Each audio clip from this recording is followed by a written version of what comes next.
There are moments in life when silence becomes heavier than words, when injustice sits so close to your chest that even prayer feels like it echoes back unanswered.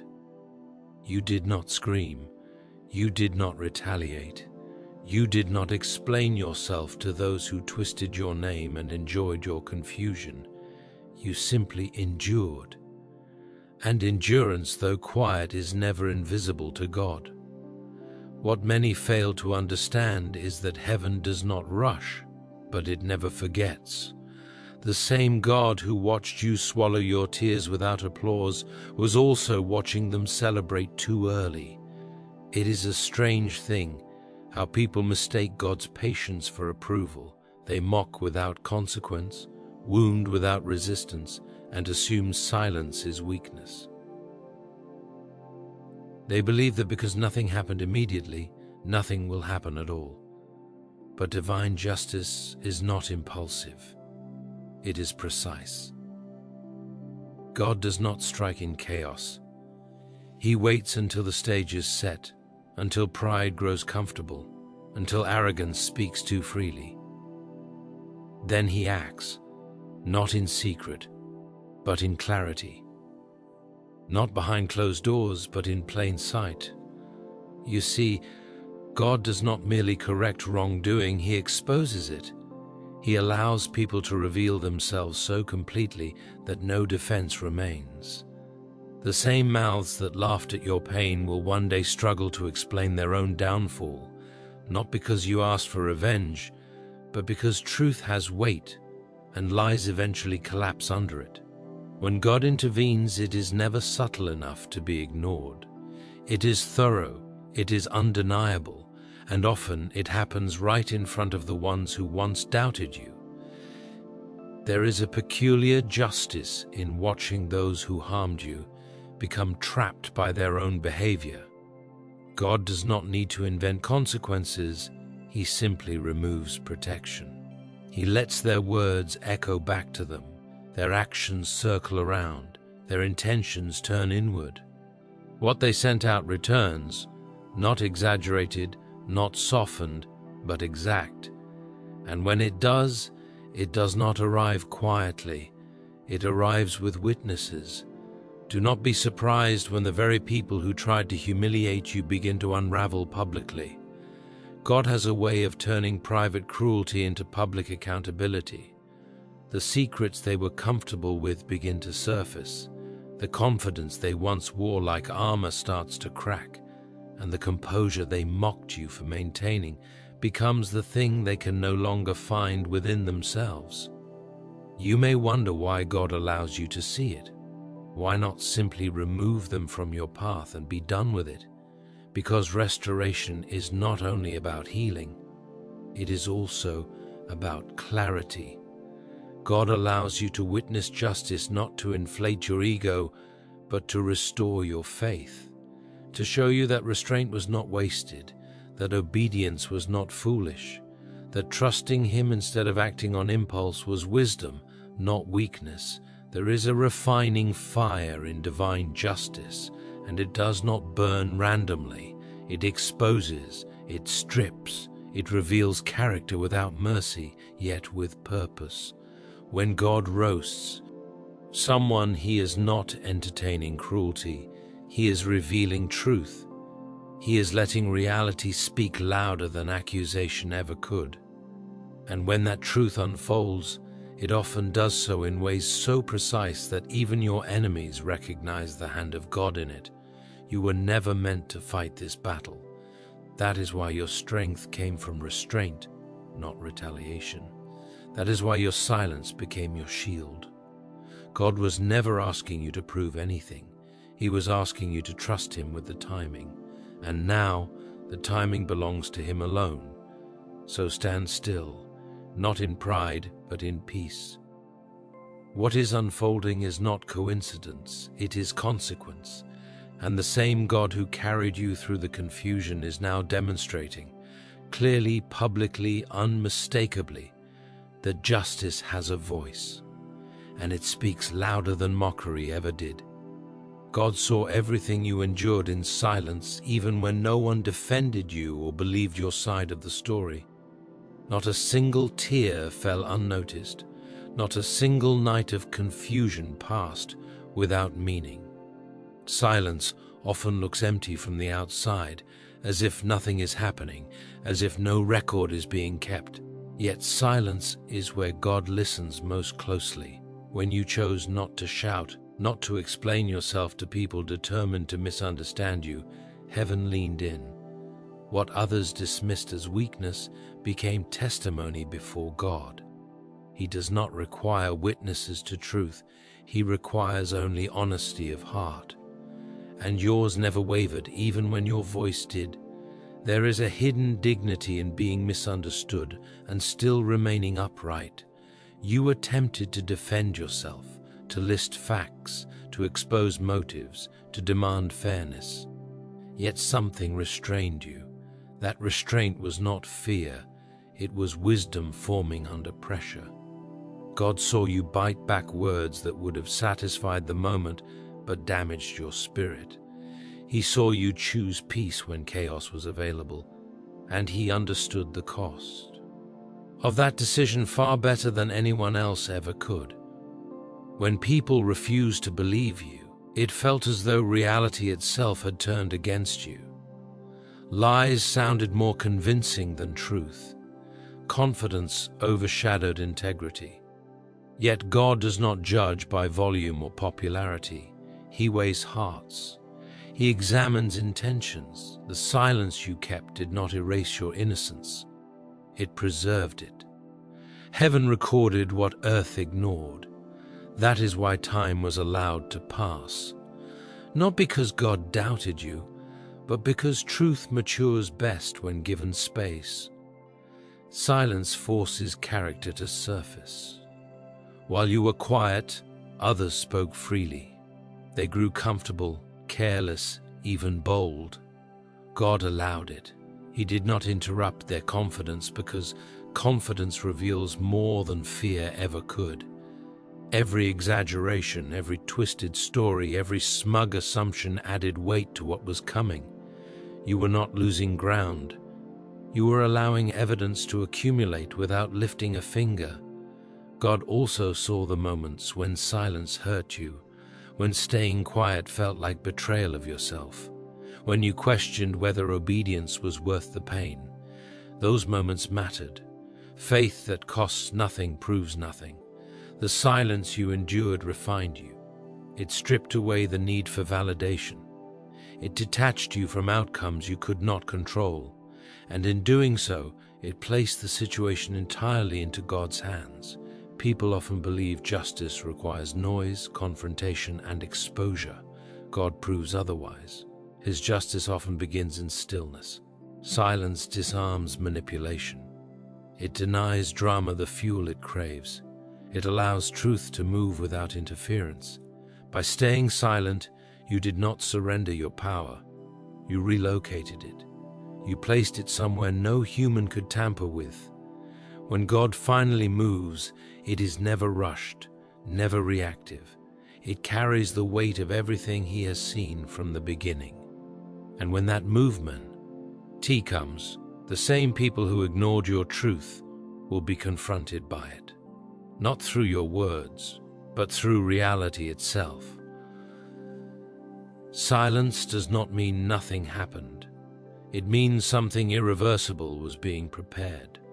Silence in the face of injustice is not weakness. It is often the highest form of trust in divine justice. It takes strength to remain still when provoked, to resist the urge to correct every lie, to endure being misread without becoming bitter. Weakness reacts immediately. Strength waits. Silence requires confidence in a power greater than your own ability to argue or persuade. When injustice strikes, the instinct is to restore balance by force, to explain, to expose, to defend. Yet silence chooses a different path. It acknowledges that some battles cannot be won with words because words can be twisted. Silence trusts that truth does not need assistance to survive. It only needs time, and time under God's authority becomes an ally rather than an enemy. Remaining silent does not mean you agreed with what was done to you. It means you refuse to lower yourself into the same spirit that harmed you. Silence protects the soul from becoming what wounded it.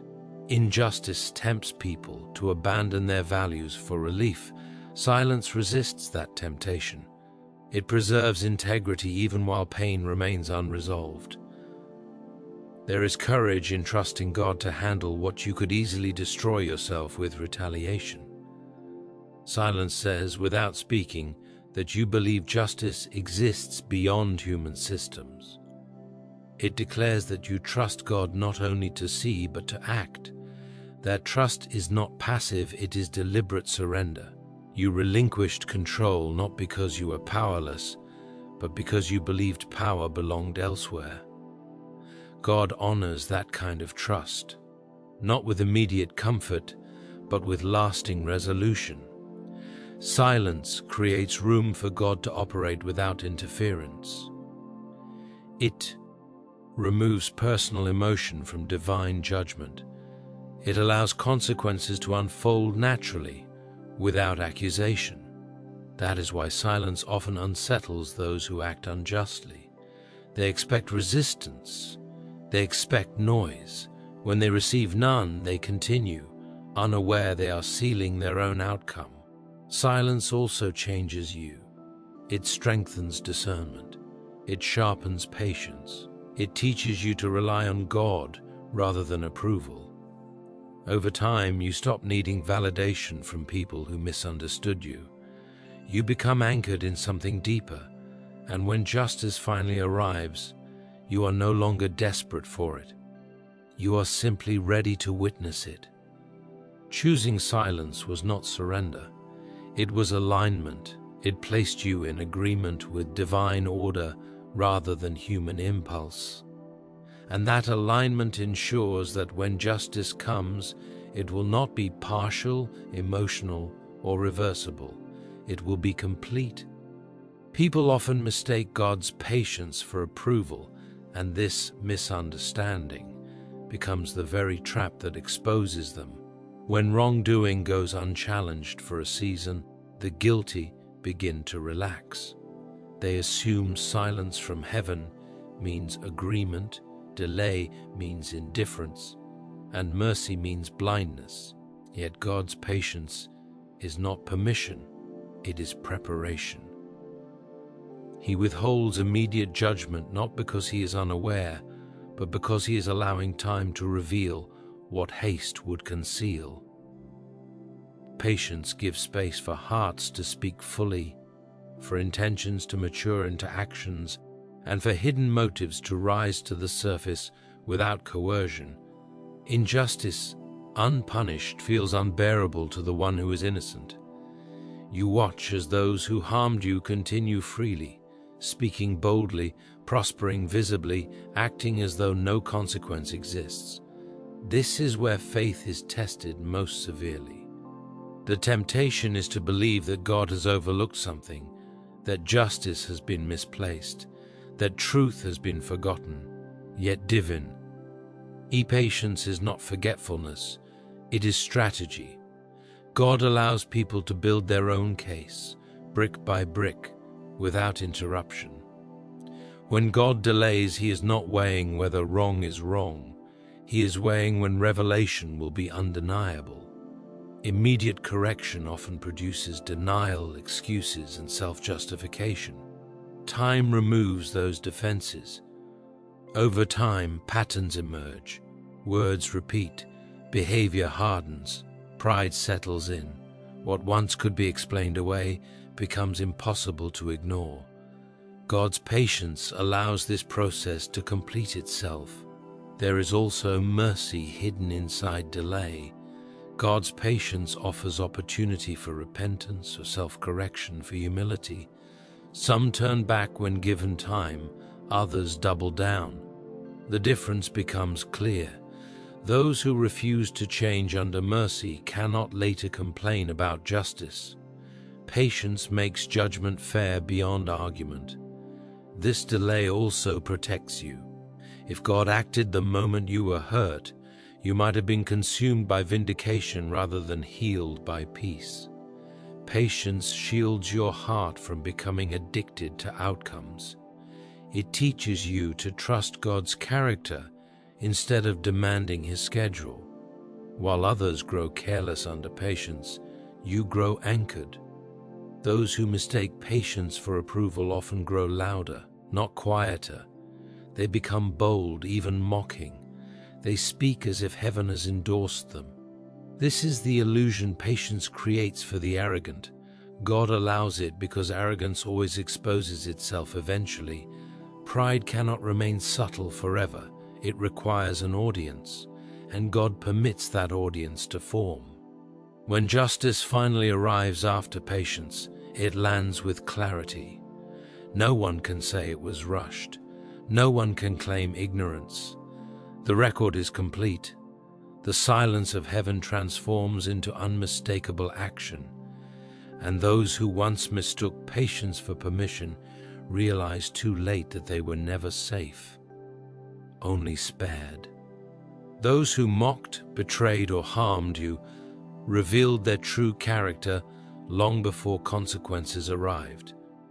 Character is not exposed in moments of confrontation. It is revealed in moments of comfort.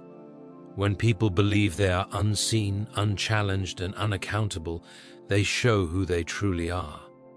You did not need to accuse them. You did not need to warn others. Their behavior spoke clearly over time. Betrayal rarely announces itself all at once. It leaks. It appears in patterns, in subtle choices, in repeated disrespect. God allows this slow revelation because truth revealed gradually cannot be dismissed as coincidence. Each action adds context. Each word confirms intention. Eventually, even the most loyal observer can no longer deny what is happening. Mockery, especially towards someone who remains silent, is a confession of insecurity. Those who are secure do not need to belittle others.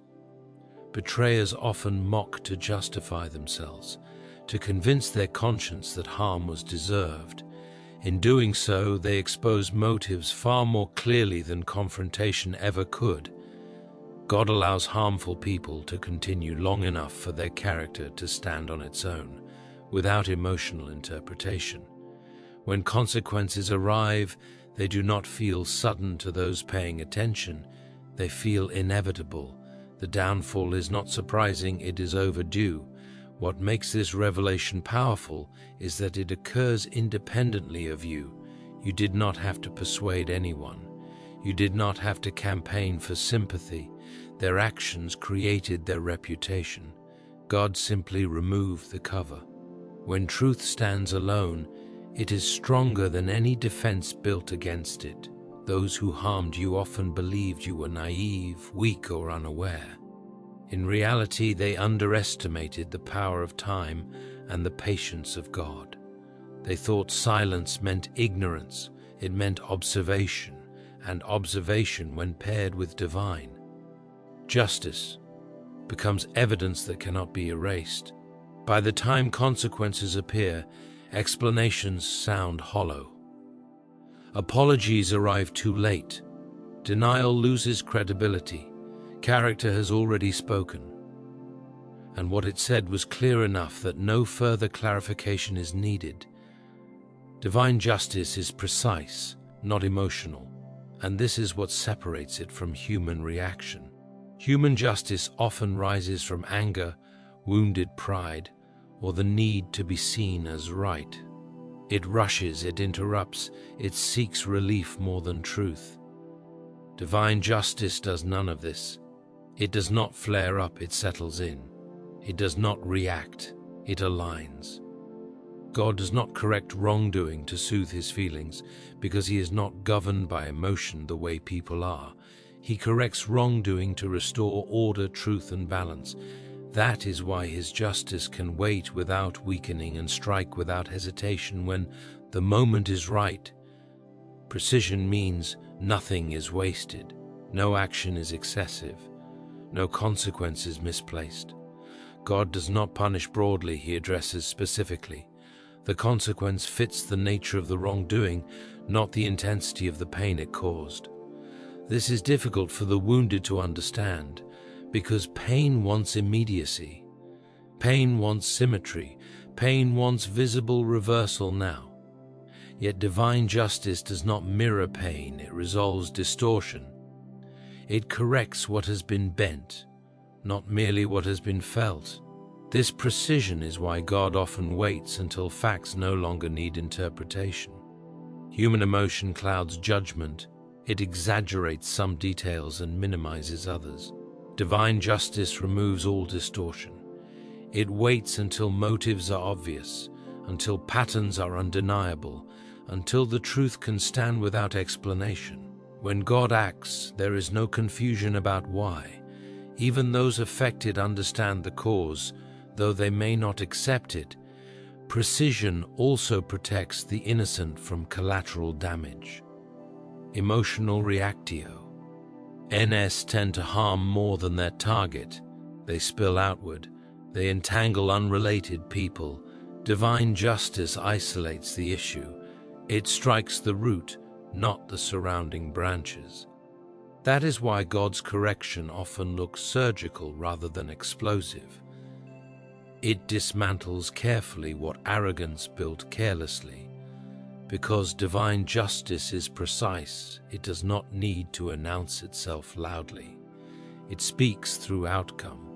It does not shame randomly, it reveals accurately. When consequences arrive, they do not feel theatrical. They feel final. The room for argument disappears, not because God silenced voices, but because reality did. Precision leaves no loose ends. This kind of justice also preserves your integrity. Had God acted in emotional haste, you might have felt momentary relief, but long-term confusion. Precision ensures that when justice arrives, you recognize it as right, not merely satisfying. You are not left questioning whether too much was taken or too little was done. You see balance restored, not ego rewarded. Divine justice also respects time. It understands sequence. Some consequences cannot occur before certain conditions exist. Precision waits for alignment. God does not pull threads prematurely, because doing so could unravel truth instead of exposing it. He waits until the structure holds its own weight, then removes exactly what causes collapse. When justice finally unfolds, it rarely looks like what you imagined. Emotion expects spectacle. Precision delivers clarity. The guilty recognize themselves in the outcome. Observers understand without explanation. And you are left not with triumph, but with peace. Precision does not inflate the wounded, it restores them. God allows pride to grow comfortable before dismantling it completely, because pride exposes itself best when it feels safe. When pride feels threatened, it disguises itself. It becomes cautious, deed, strategic. But when pride believes it has won, it relaxes. It reveals its true posture. God understands this dynamic intimately. He does not confront pride while it is still pretending. He waits until it speaks freely, acts boldly, and assumes permanence. Comfort is pride's undoing. When people believe they are untouchable, they stop watching themselves. They speak carelessly. They overstep boundaries. They rewrite history openly. God permits this comfort not because he endorses it, but because exposure requires space. Pride must feel secure enough to overextend. Only then does its weakness become visible to everyone, including itself. This waiting can be painful for those harmed by pride. You watch arrogance flourish. You hear dismissive words go unchallenged. You see confidence mistaken for righteousness. Yet God is not absent in this season. He is observing.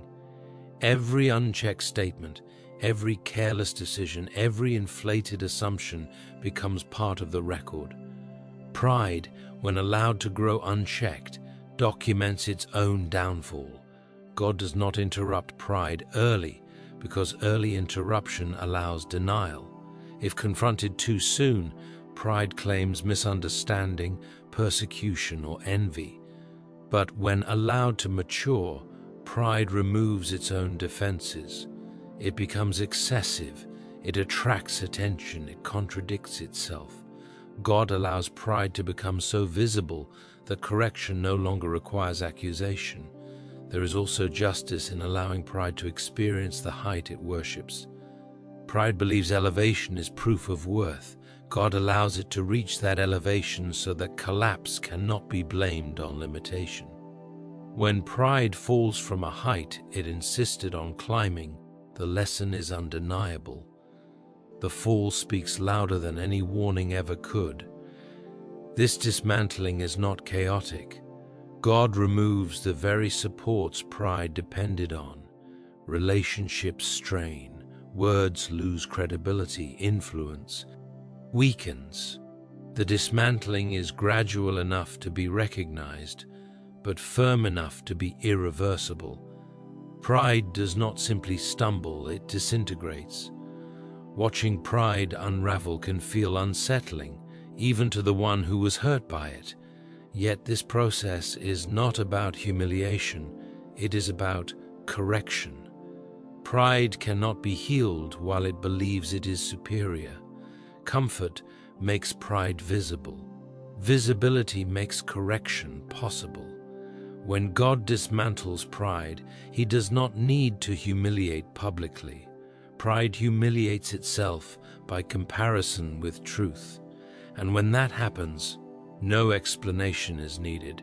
Exposure is often God's chosen weapon, because truth does not need force when it is allowed to stand in the light. Exposure is not loud. It does not argue. It does not chase validation. It simply removes concealment. When God exposes, He does not invent facts. He reveals what already exists. What was hidden by charm, confidence, or manipulation becomes visible without exaggeration. This is why exposure is so effective. It does not rely on persuasion. It relies on reality. People fear exposure because it removes control. As long as something is hidden, it can be managed, reframed, denied, or softened. Once exposed, it speaks for itself. God chooses exposure because it respects truth. It allows actions to explain themselves. It strips away excuses without confrontation. When exposure occurs, the guilty are not attacked, they are seen. And being seen is often more devastating than being accused. Exposure also protects the innocent. Accusation invites debate. Exposure ends it. When God exposes, He does not require you to relive your pain publicly. He does not ask you to prove your innocence. He does not put you on trial alongside those who hurt you. Exposure shifts attention away from your reaction and onto their behavior. The focus moves from how you responded to what they did. This is why God waits. Exposure requires timing. Too early and people defend. Too late and damage spreads unnecessarily. God exposes when the truth can no longer be dismissed as coincidence or misunderstanding. Patterns must exist. Consistency must be visible. The picture must be complete. When exposure arrives at the right time, it feels sudden but undeniable. Exposure also humbles without cruelty. God does not need to shame. Truth does that naturally. When someone sees themselves reflected accurately, without filters or excuses, pride dissolves. What once felt justified feels embarrassing. What once felt clever feels empty. Exposure does not destroy identity, it corrects perception. Another reason exposure is God's weapon is because it teaches without violence. It allows learning without retaliation. People who are exposed cannot claim they were attacked unfairly. They can only reckon with what was revealed. This makes correction possible, even if repentance does not follow immediately. Exposure is also final in a way arguments are not. Arguments can be revisited. Accusations can be disputed. Exposure settles matters quietly. It creates a new reality that does not need maintenance. Once seen, it cannot be unseen. Once known, it cannot be unknown.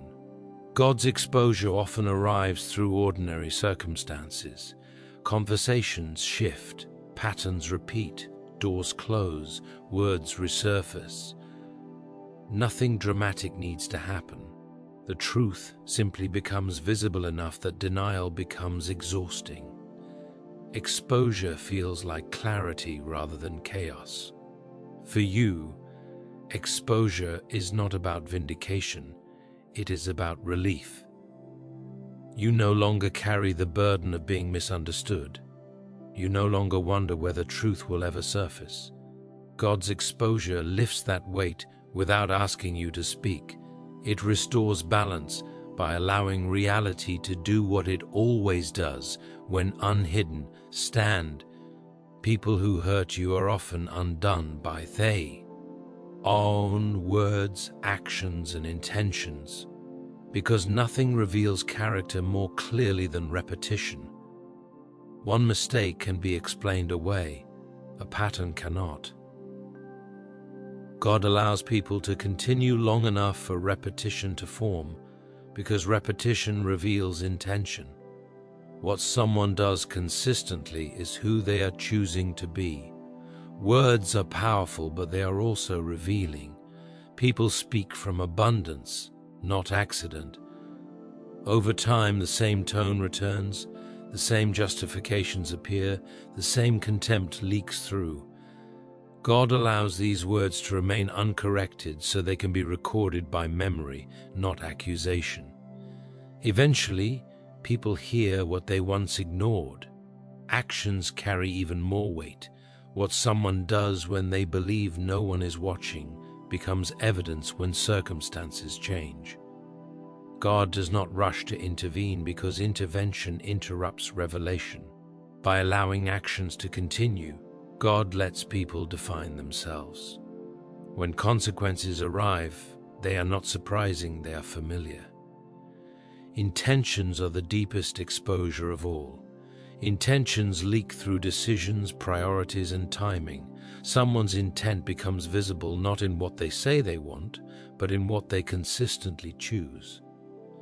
God allows intentions to surface gradually, so they cannot be denied as misunderstanding. Intent becomes obvious when behavior aligns with it repeatedly. Being undone by one's own behavior is different from being punished externally. External punishment invites resentment. Internal collapse invites recognition. When people face consequences that mirror their own choices, they cannot escape responsibility. The mirror cannot be blamed. This process is slow by design. God understands that truth revealed slowly is accepted more deeply. Sudden exposure can feel unfair. Gradual exposure feels inevitable. By the time consequences manifest, even observers recognize the trajectory. Nothing feels forced. Everything feels earned. For you, this is why silence mattered. Had you intervened, the focus would have shifted to conflict. By stepping back, you allowed behavior to speak uninterrupted. You did not need to trap anyone. They walked into their own pattern willingly. Being undone by one's own actions is also educational. It teaches without instruction. It corrects without humiliation from others. The lesson comes from experience, not accusation. God values this kind of correction because it cannot be dismissed as persecution. When words, actions, and intentions align against someone, collapse becomes internal before it becomes visible. Confidence erodes, certainty weakens, justifications fail. What looks like sudden downfall is often the final stage of a process that began long before anyone noticed. When God removes protection, consequences no longer need assistance. Protection is something most people never notice until it is gone. It is the unseen restraint that keeps actions from immediately turning into outcomes, the quiet barrier that limits damage, delays exposure, and softens impact. God often protects even those who do wrong, not because they deserve it, but because mercy still has a purpose. Protection buys time. It gives room for reflection, repentance, and change. But when that protection is lifted, reality is allowed to operate without interference. Nothing new is added. Nothing is forced. God simply steps back. This is why consequences can appear sudden to the unprepared. People assume something external attacked them, when in truth, nothing intervened anymore. The systems they relied on fail. The relationships that covered them weaken. The words that once worked stop working. The same actions they repeated without issue suddenly carry weight. This is not punishment invented out of anger. It is exposure through absence. God does not need to pass someone into downfall. He only needs to stop holding them up. Protection often hides the fragility of pride. While protected, people believe their success is proof of wisdom, their survival proof of righteousness. They credit themselves for outcomes mercy made possible. When protection is removed, they discover how little margin they actually had. Small mistakes become costly. Minor dishonesty becomes visible. The tolerance they relied on disappears. This removal of protection is precise. God does not remove everything at once. He removes just enough for consequences to begin unfolding naturally. This ensures responsibility cannot be shifted. People cannot claim sabotage or unfairness when outcomes directly follow their choices. The chain of cause and effect becomes obvious. For those who were harmed, this process can feel both sobering and clarifying. You realize God was never ignoring what happened. He was managing timing. He was preventing premature collapse that would have allowed denial. By allowing protection to remain for a season, God ensured that when it was removed, collapse would be complete rather than partial. Without protection, manipulation loses effectiveness, lies lose flexibility, influence weakens. People who depended on control find themselves exposed to the same systems they once exploited. There is no need for confrontation. Reality becomes the teacher. The most unsettling part is that the person experiencing this often feels abandoned rather than attacked. They sense something has shifted but cannot name it. Doors that once opened easily resist. Conversations change tone. Outcomes become unpredictable. This disorientation is not cruelty, it is consequence catching up to choice. God removes protection when mercy has finished its work. At that point, intervention would no longer correct, only delay. Removing protection allows truth to finish wa. Patience started. It allows justice to emerge without accusation. For you, this explains why nothing needed to be done. You did not need to expose, retaliate, or warn. When protection was lifted, everything moved on its own. The situation did not require your energy because it no longer depended on your silence or voice. God handled the transition quietly, decisively, and without spectacle. Public downfall is often the result of private cruelty left unrepented. What happens in secret never stays isolated forever. Private behavior shapes character, and character eventually demands expression. God does not rush this process because private cruelty must become visible enough to be undeniable. Exposure without context feels harsh. Exposure after pattern feels just. People often believe privacy shields them from consequence. They confuse secrecy with safety. Yet secrecy only delays accountability, it does not eliminate it. Private cruelty changes how someone speaks, decides, and treats others. Over time, it leaks. Tone sharpens. Empathy thins. Respect erodes. God allows this erosion to continue because it reveals the internal state without accusation. Public downfall rarely begins publicly. It begins with small private choices that go uncorrected. Disrespect becomes habit. Manipulation becomes strategy. Rationalization becomes belief. When these patterns solidify, they eventually require expression beyond private spaces. People grow bold, they test limits, they assume immunity. God does not stop this immediately because stopping it too soon would protect the very behavior that needs correction. Allowing it to grow ensures that when it surfaces, no one can claim it was an isolated incident. The public sees continuity between private behavior and public consequence. What makes public downfall so unsettling is not the exposure itself, but the loss of narrative control. They who were cruel privately often managed their image carefully. They curated perception. When downfall becomes public, that control collapses. The image fractures under the weight of reality. This is not humiliation for entertainment. It is correction through visibility. God allows the public dimension because private cruelty affected others privately. Justice restores balance by allowing truth to reach the same scale as the harm. Public downfall also prevents repetition. What remains hidden can be repeated. What becomes known loses power.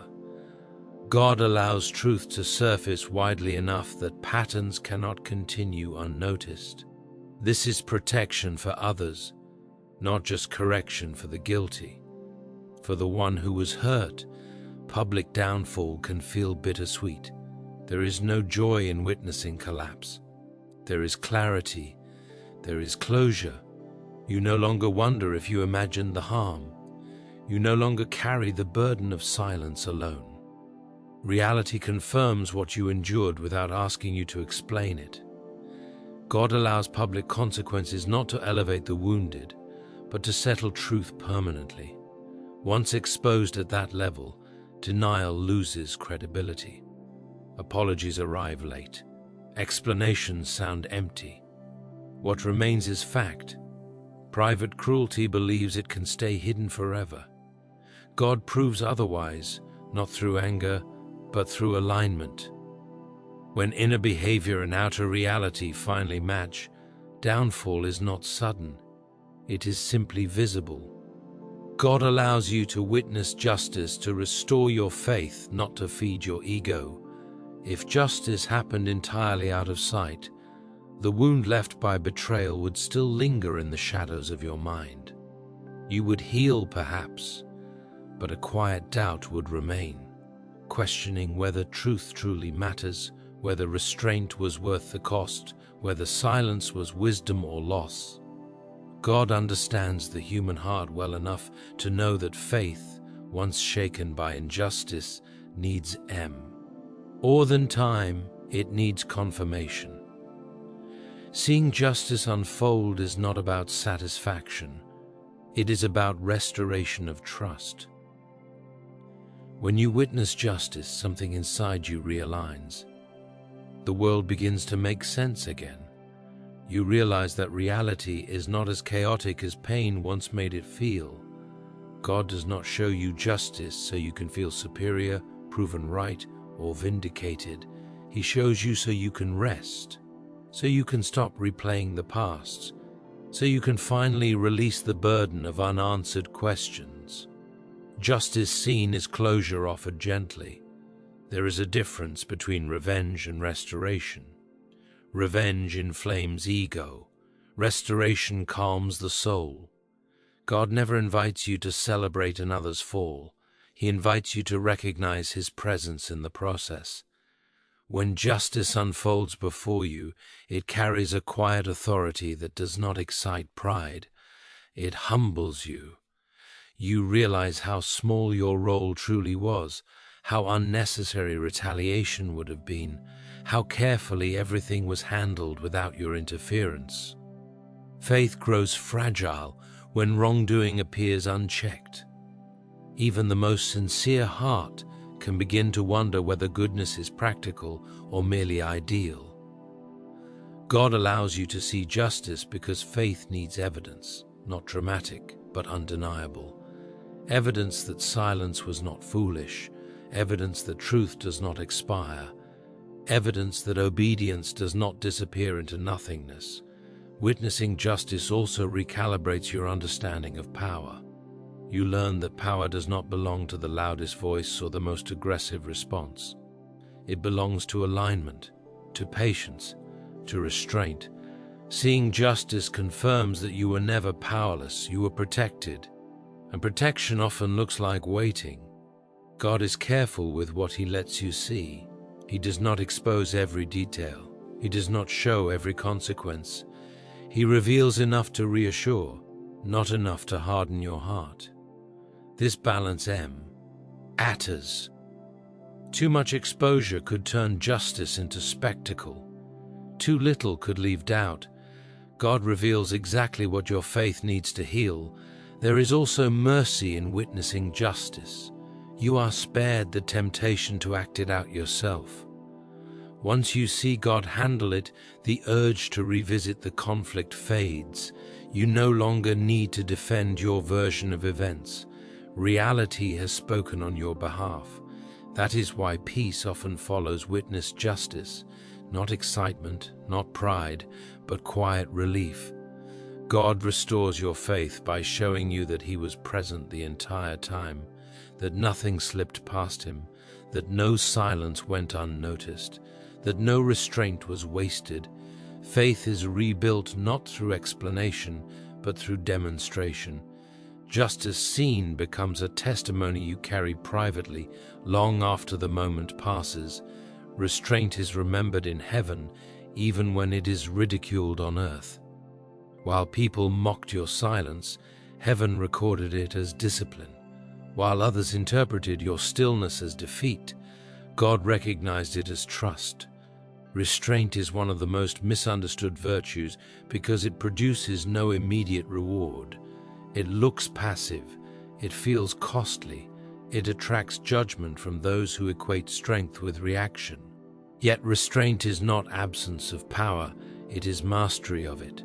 Every moment you chose not to respond, not to retaliate, not to expose, something was being preserved within you. Restraint protected your character. It kept you from becoming what hurt you. God values this deeply. He does not measure faith by how loudly you defend yourself, but by how faithfully you guard your spirit. Earth rewards reaction.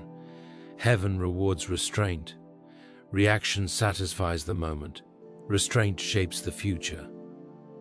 God remembers every time you chose long-term peace over short-term relief. Those moments did not disappear into silence. They were stored, weighed, and honored. Restraint also reveals maturity. It shows trust in outcomes beyond immediate perception. Children react. The mature wait. God recognizes the difference. Your restraint signaled that you trusted Him to handle what you could not control. That trust carries weight in heaven. Being ridiculed for restraint is painful. It creates isolation. People question your courage. They assume fear. They underestimate discipline. Yet ridicule does not reduce the value of restraint. It confirms it. The world rarely mocks what it understands. It mocks what threatens its habits. God remembers restraint because restraint resists corruption. Retaliation often feels justified, but it slowly reshapes the heart. Restraint preserves clarity. It keeps conscience intact. God honors those who protect their inner life even when outer circumstances feel unjust. There is also timing attached to restraint. God remembers not only that you restrained yourself, but when. You restrained yourself when it cost you reputation, when misunderstanding lingered, when silence hurt.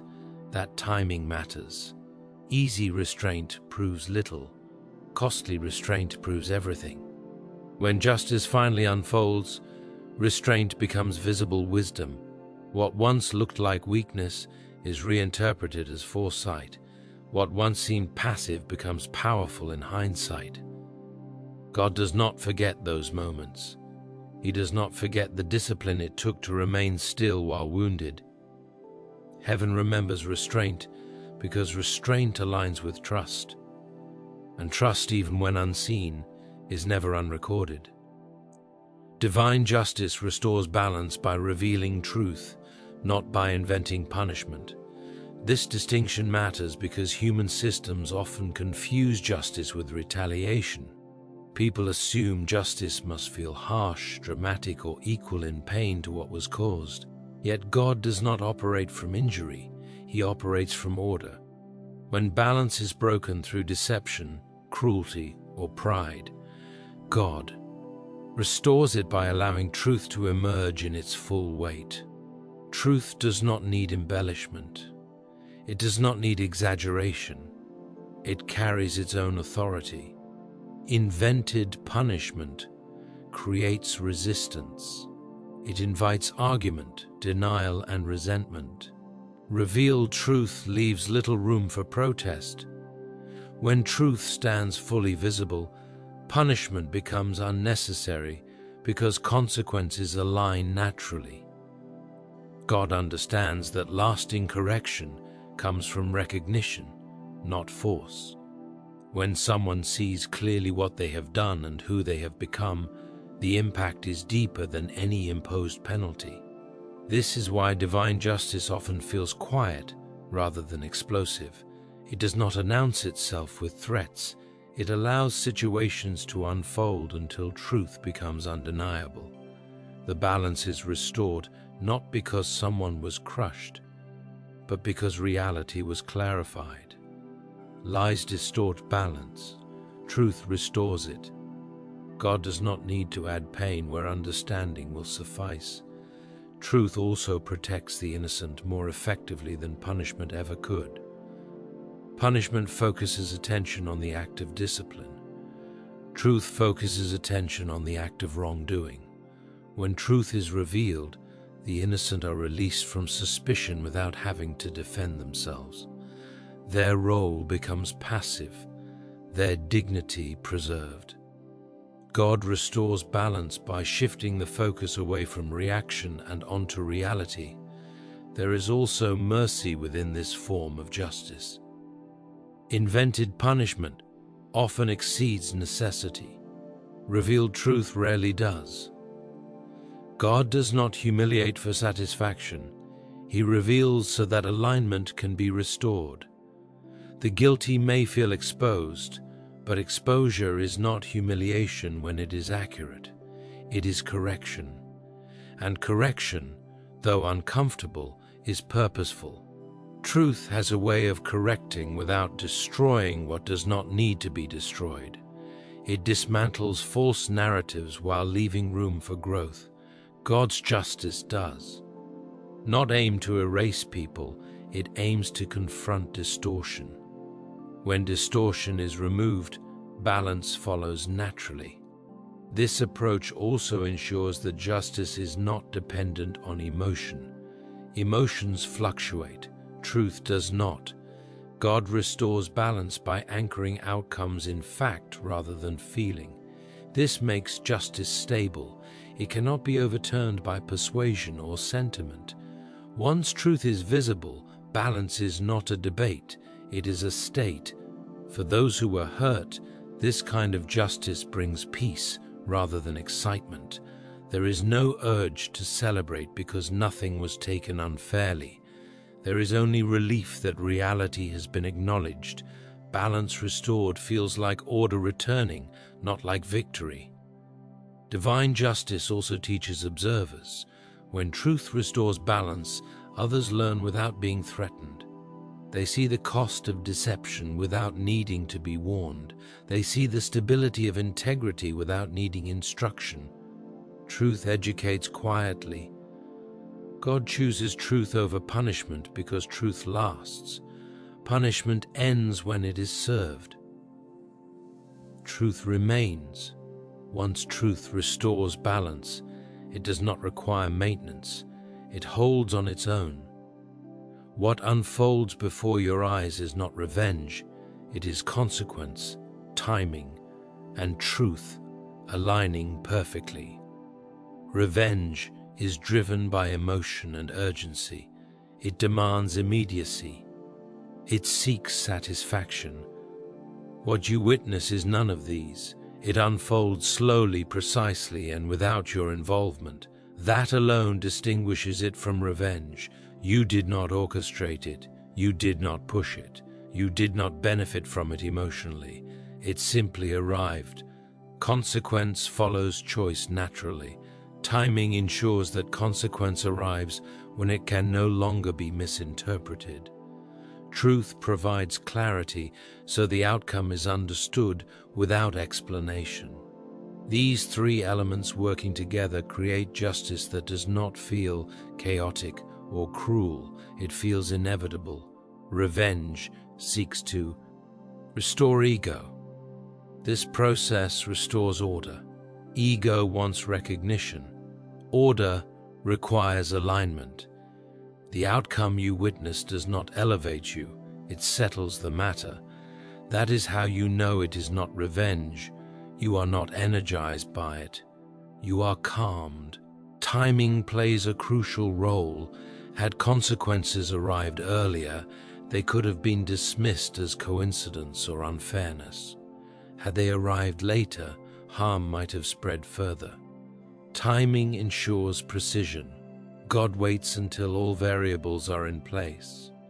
When alignment occurs, the result feels sudden, but makes sense in hindsight. Truth ensures that no one needs to explain what happened. People see it, they understand it. Even those affected recognize the connection between actions and outcomes. This removes confusion. Confusion is often the most painful part of injustice. Clarity heals it.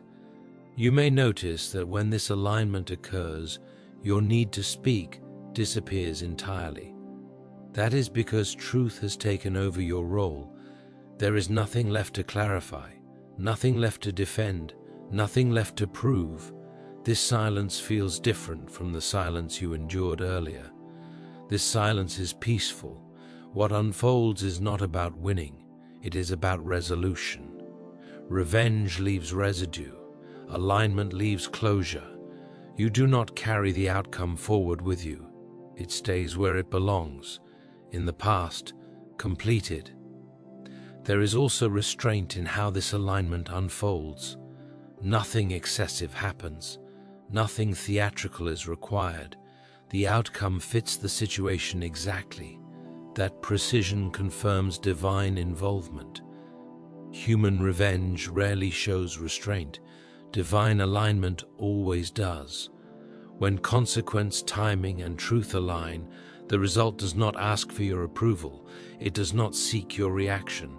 It simply exists. And in that existence, the chapter closes. You are left not with satisfaction, but with freedom, not with triumph, but with release. That is how. You know what you witnessed was justice, not revenge. Now let the noise settle, not because nothing happened, but because everything that needed to happen has already been set in motion. You were never meant to carry the weight of justice on your shoulders. You were meant to carry yourself with dignity, while God carried the outcome. And that is exactly what unfolded. The waiting was not wasted. The silence was not empty. The restraint was not forgotten. What felt like delay was alignment. What felt like loss was protection. You see it now, not with triumph, not with bitterness, but with clarity. The truth did not need your defense. It needed time. And time, guided by God, did what arguments never could. It revealed, it corrected, it restored balance. The justice you witnessed was not dramatic, because real justice does not need spectacle. It simply brings things back into order and then moves on. What matters most is not what happened to them, but what was preserved in you. Your character remained intact. Your conscience stayed clean. Your spirit did not harden. You did not become what hurt you. That is the quiet victory few ever recognize until the end. God did not only deal with injustice, He guarded your soul while doing it. So release the story now. Do not replay it. Do not analyze it. Do not carry it forward. Let it remain where it belongs, in the hands of a God who proved He never lost control. Walk forward lighter, not because others fell, but because truth stood. And when truth stands, nothing else needs to be said.